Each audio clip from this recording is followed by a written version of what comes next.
beloved Boss Mike Cervera.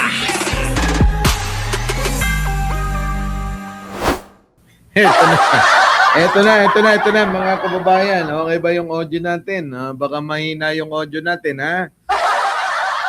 Mga kababayan, nagbabawi tayo ng tulog. Kaya kagigising lang natin, ano? Ilang araw tayong puyat. 5 araw. Kaya medyo bawi-bawi din, ano, pag may time. Kasi kailangan din nating pangalagaan yung ating kalusugan. Nangayayat nga ako ng 3 kilo. 3 kilo, mga kababayan. Pumayat tayo. Nako! Arnold Lopez. Ay, Chang, nandiyan na ba si Arnold Lopez? Nabawasan yung tiyan ko. Ano na, mga kasenyor! Yung mga kasenyor natin, nako, pangalagaan ninyo yung inyong kalusugan, ha? Huwag masyadong magkakain ng matataba. Oo, ha? Hindi na bagay sa atin yan. Gulay-gulay na lang tayo. Pagka kayo, pupunta ng mga buffet, piliin nyo yung mga gulay-gulay, ganun. Parang ako, talagang nilalantakan ko yung mga gulay-gulay lang, eh. Iwas-iwas na ako sa mga karne, eh. Lalong-lalo na yung mga matataba, mga kababayan, ano. Oo. Siyempre, kahit na sabihin natin na okay na tayo sa mundong ibabaw at boundary na tayo, mag-ingat-ingat pa rin para kahit papaano makapag-bonus-bonus pa tayo. Di ba? Ang wet packs, wala, Kaya kailangan pagka ganun, siyempre, ikaw na ba naman ng bumengbang ng halos 3 bus na? Di siyempre, kailangan mo ng magpading-pading. Ano ka ba? Pero, napansin ko, magandang, talaga exercise ang bengbang, ano? Kapag lagi kang nagbe-bengbang, iba talagang pakiramdam, no? Una, nakakabata. Pangalawa, nakakasigla. Ganon. Grabe, no, mga kababayan, ano. Anyways, masaya akong ibalita sa inyo to. Mukhang magkakatotoo po, mga kababayan, yung pong ating sinasabi nung nakarang araw pa na tila ba, mga kababayan, na naginip ako kanina na mukhang baka ho mamaya, bukas, mahuli na ho yung mastermind, mga kababayan. Ano? Nakatulog ako. Ganda ng panaginip ko. Inaantay ko yung binulong ko kay Mima. Nabigyan ako ng numero, tatayaan ko sa loto. Iba naman ang dumalaw, mga kababayan. Ang dumalaw, nako, magkakaroon daw ho ng hustisya bago malibing si Mima Alicia, mga kababayan. Bangkla din, ibang klase, may siyang, nagpunta ba kayo sa burol? Wait lang, ako, may mananawagan lang ako, Mananawagan lang ako, baka kilala nyo ito, baka sakali ho, itong pangalang, ang pangalan ay si Taken. Taken by Tan. Baka kilala nyo si Taken by Tan. Na nagpunta doon, Nakapag-upload po siya ng video na maaari pong maaaring makasama, mga kababayan, ano? Baka pwede pakitawag-tawagan ho si kung sino nakakakilala, kaya Taken by Tan. Taken tapos by BY tapos Tan. Yun. Mga kababayan, ito na, mga kababayan. Diretso na tayo, Alicia Duran. Nako. Sabi sa panaginip ko, nasabat ng araw, Nasabat na sa panaginip ko yung mastermind daw. Kaya lang, kulang pa. Parang kailangan pang lahat mahuli. Siguro sabi ng panaginip ko May nahuli na tayo. Na mga na ilan sa mastermind. Meron pa kaming hinahabol. Parang ganun sa panaginip. Ewan ko kung ano ibig sabihin nun. Para sa akin, siguro, magkakaroon nga ng hustisya na si Mima Alicia, no? Bago siya malibing. Sana mahuli na ho yung mga nag-utos, kung sino po yung nagpapatay kay Mima Alicia, kasi ayon sa panaginip ko, yung mga inutusan na mga gunman, parang parang kumanta ng My Way, Oo, mga kababayan, maganda pala boses ng mga yun Ayon yun ang Hiliton Talan Ayon yun, shocking panaginip. Kaya, mga kababayan, sana magkatotoo. Oo. Akapela. Oo, nag-akapela lang sila. May pa-piano-pianong ganon, piano-pianong ganon, di ba? Tananan, tanananananananan. Opo, siya po. Nako, mga kababayan ko. Siguro ako mapapanatag na.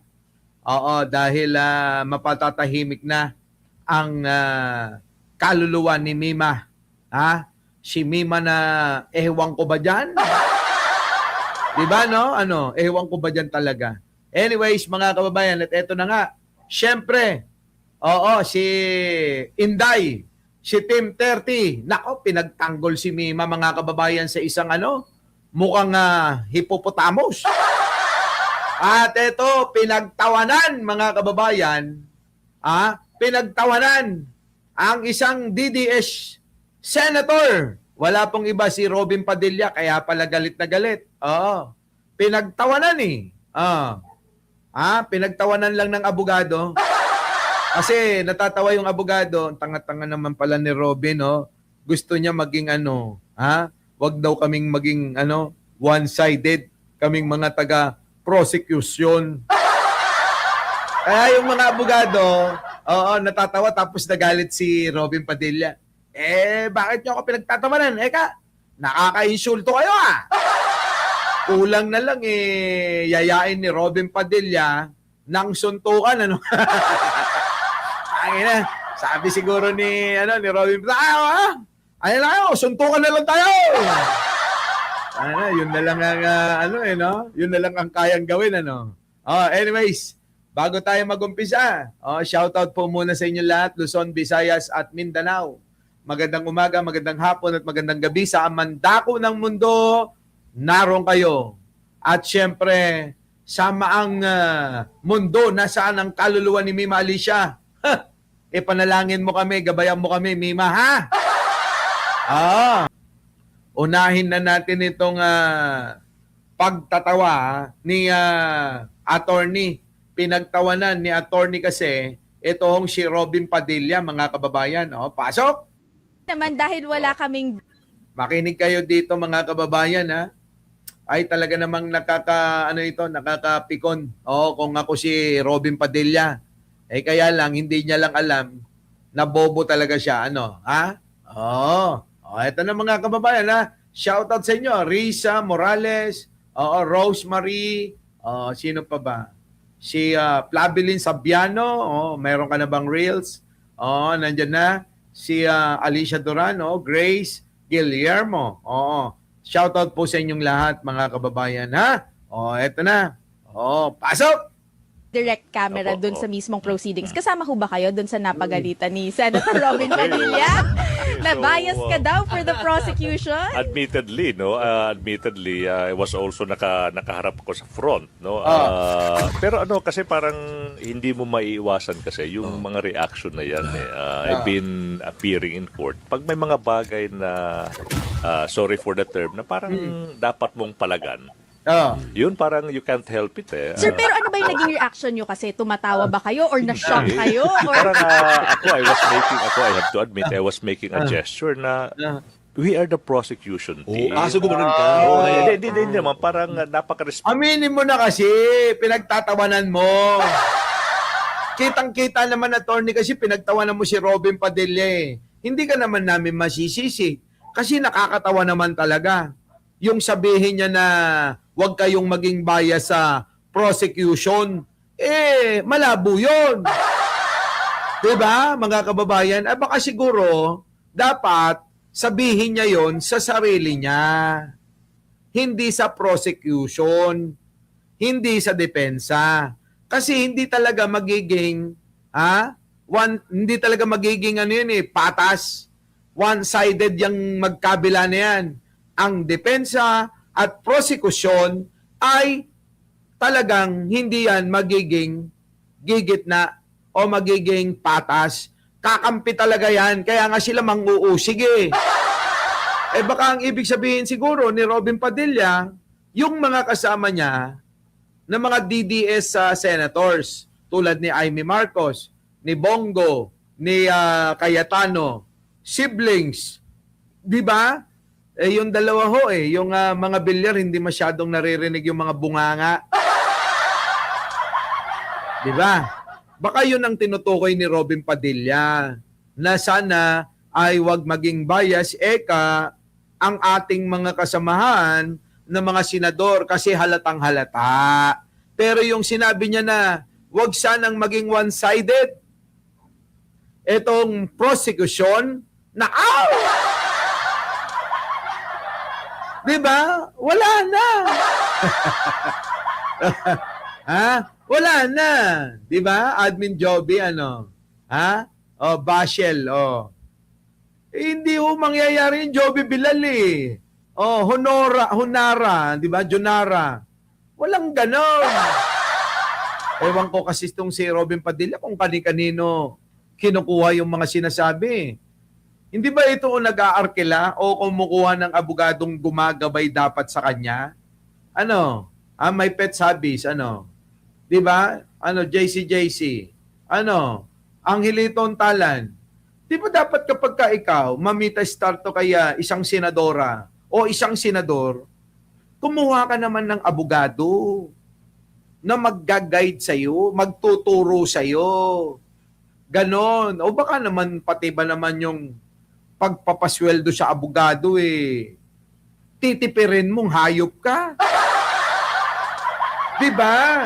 Kasi mga kababayan tayo, syempre alam naman natin alam natin na kabisado natin yung sarili natin. Hindi naman tayo maalam sa batas. Kaya kailangan, magtanong tayo sa mga abogado na mga maayos. Katulad ng, Rainkert, Glenda Ronquillo. Katulad ng Bembang, yung mga abogadong kaibigan natin. Hindi tayo maliligaw. Diba?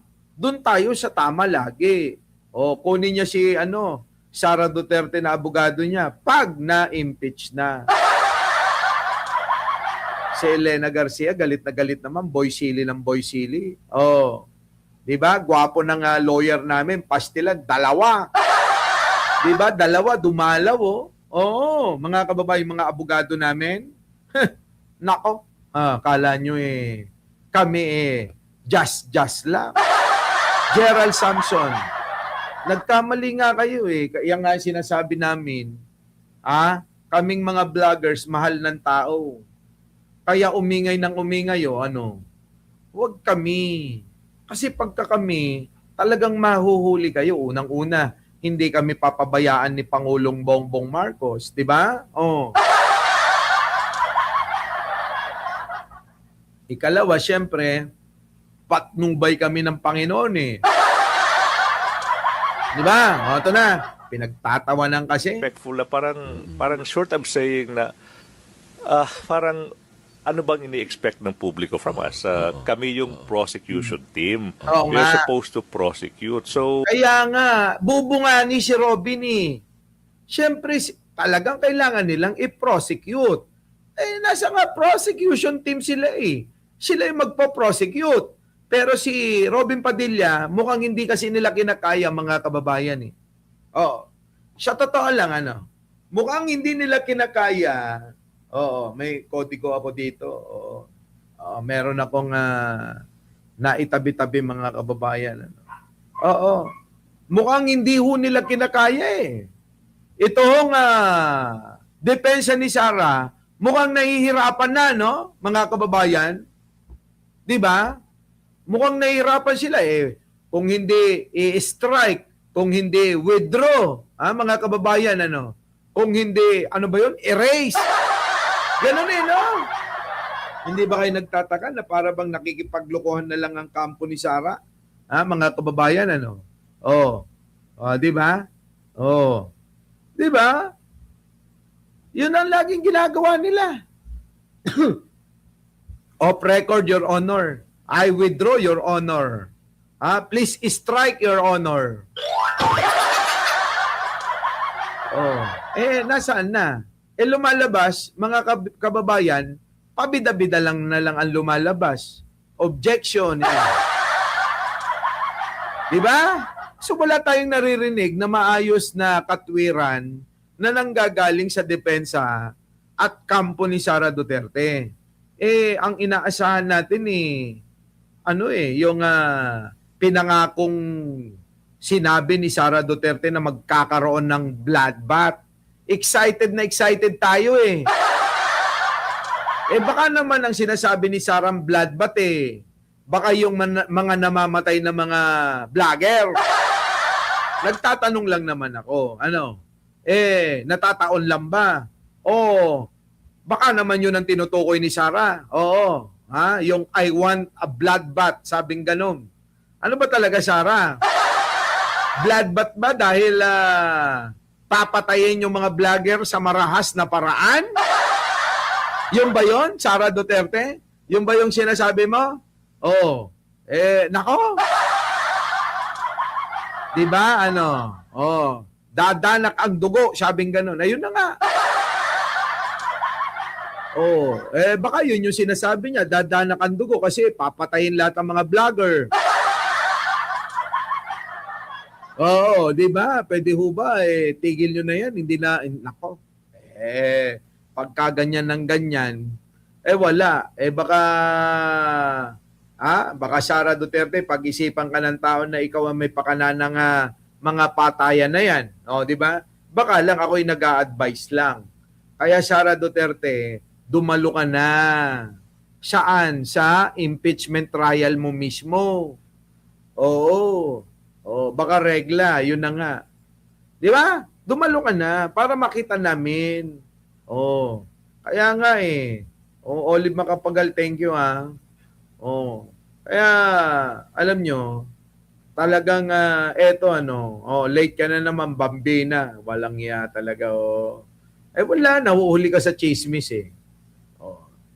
tama, mga kababayan, sana nga, dumalo na si Sara Duterte para magkaalamanan na. Kasi ang kampo nila, yan, tingnan nyo, pinagtatawanan na, Pinagtatawanan na lang, ano magagawa natin dyan?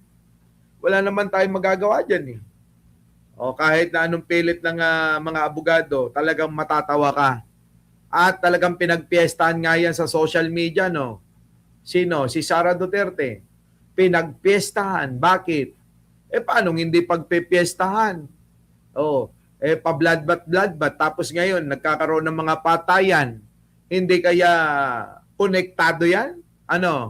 Hindi kaya konektado itong si Sara Duterte, mga kababayan?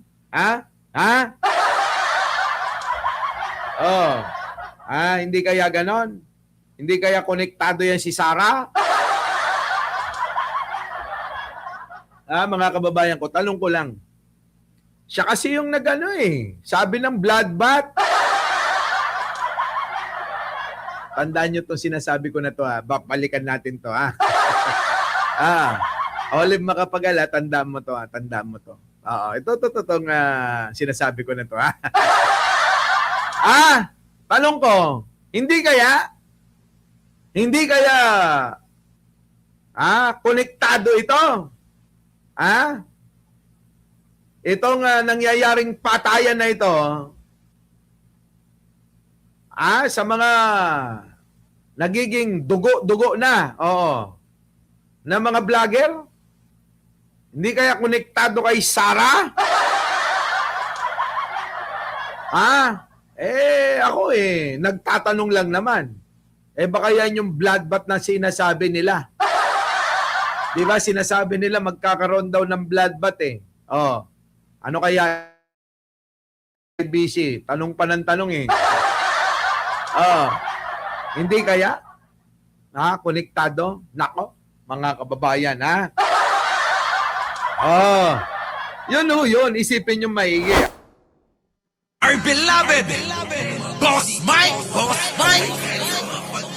Cervera.